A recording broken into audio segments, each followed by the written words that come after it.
We're back.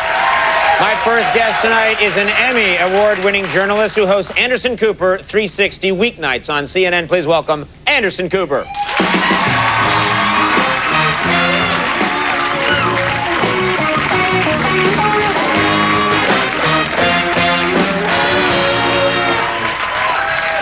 Good to see you. You look fit. You look well dressed. Well, thank you. Oh, it's like a menagerie back there. Like it's a freak show. There's a beaver guy or a badger walking around. Yeah, there's all kinds of backstage at our show. It's never a pretty sight. It's a freak show, and I apologize. I have to ask you something because you come out on the show. You're always perfectly dressed, perfectly attired.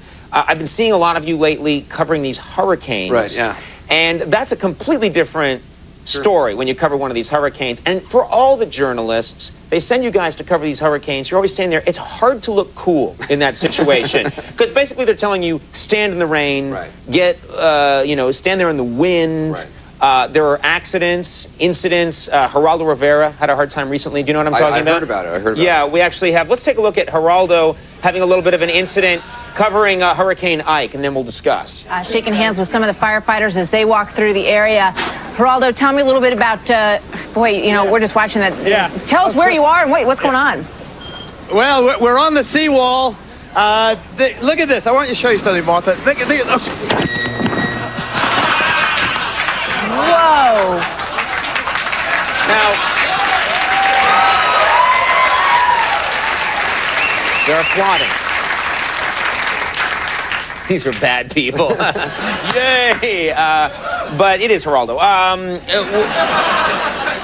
Well, that situation... It's tough, though, because you're out there for like, 7 or 8 hours or 9 hours at a time, and essentially, it's wind and it's water. Yes. Little secret. So basically, there's not that much to talk about, because, I mean, how many things can you really say about wind and water? And by, like, the 7th hour, you find yourself saying things like, remember 4 hours ago when I said it was windy? Well, now it's really windy.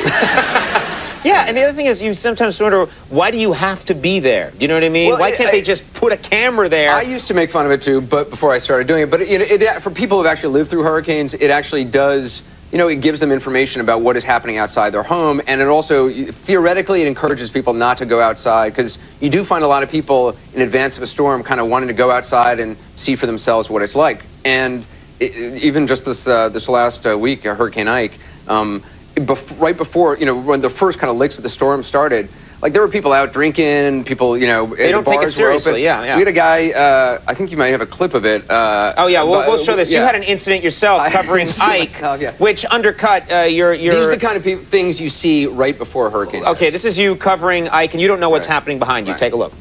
All right, Rick, we're going to continue to check in with you. Again, we are live throughout these next 2 hours, and Larry King takes it live, then we take it live for another hour. We have much more coverage of Hurricane Ike still coming up. There's a lot of people, if you can believe it or not, in Houston, a couple bars are still open. People are drinking, walking around. That's right. I love also... That looks like... He looks like he belongs backstage at our show. I love how the car, like, screeches to a halt. Like, he's been cruising the neighborhood just looking for the opportunity. Yeah, well, he's a comedic genius. And no one told me there's a guy in a chicken suit behind me. Like, I sent out a memo. I was like, next time, just let me know. Right. I'll talk to the chicken guy. That's fine with me. Right. But, it's better to know there's a guy dancing behind you in a chicken costume. It is undercutting your message of it's very dangerous out here. People could get here. Woo! It's not that dangerous. You have quite a following on television, on the web. People are fascinated with Anderson Cooper. There are now stories popping up on you about on the web. I don't know if these stories are true or not, but they take on a life of their own. There's this big web story now that you can tie like a 4-leaf clover into a knot with your tongue. Yeah, I heard that. You're like, what is that? Well, who's coming up with this stuff? It's interesting. I try not to read stuff on the web about me, but like friends of mine will email me like, I heard what you did. It was really nice. And apparently there's some story going around recently that I was on a flight and there was a pregnant woman in coach. I was in business class and a pregnant woman in coach who was uncomfortable. And so I got up and gave her my seat and I took her seat and the entire airplane applauded.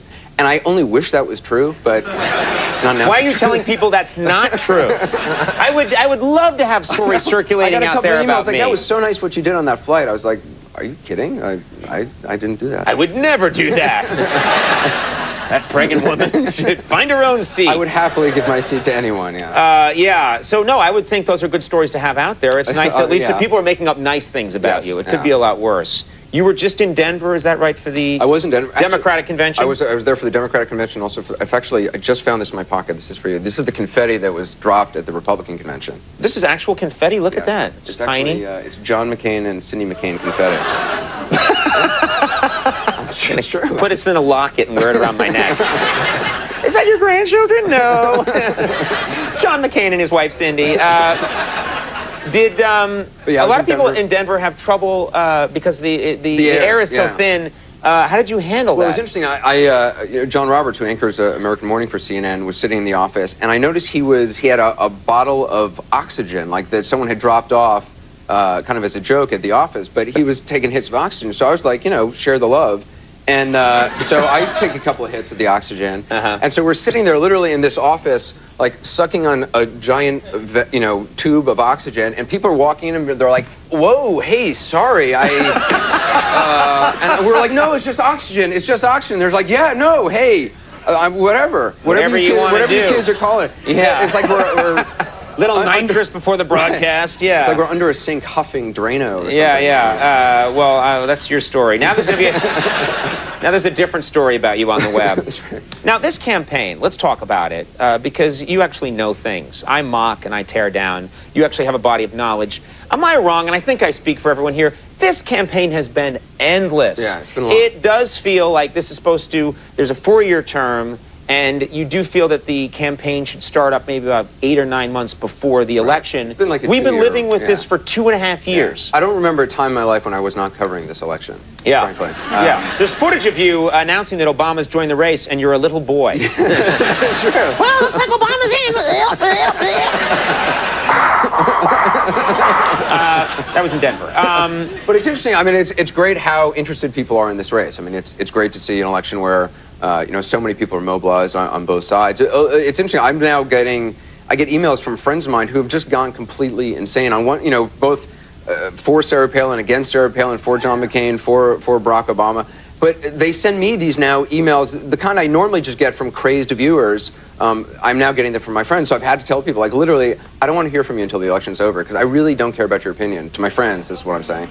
And but everyone suddenly becomes like. It's like during the Olympics when everyone's an expert on diving and swimming. It's like, oh man, that was a 9.89. For the dive.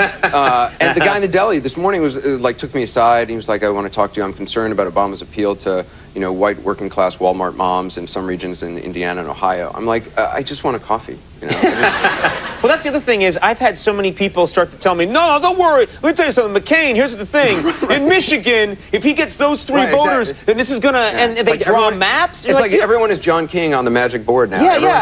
Why does everyone think that they actually, and everyone has this thing locked up in their head. They think that they have the answer. But it is great that everyone's so excited about it, and I think it's going to be a huge turnout. It's without a doubt the most exciting election I've ever seen. It certainly is. Well, please keep us posted. Come back, tell us what's going on. Because I have no idea. You probably won't get that word. I'm trapped. Well, I'm telling you, I'm trapped in this world of crazy bumblebees in the audience and badger men and freaks.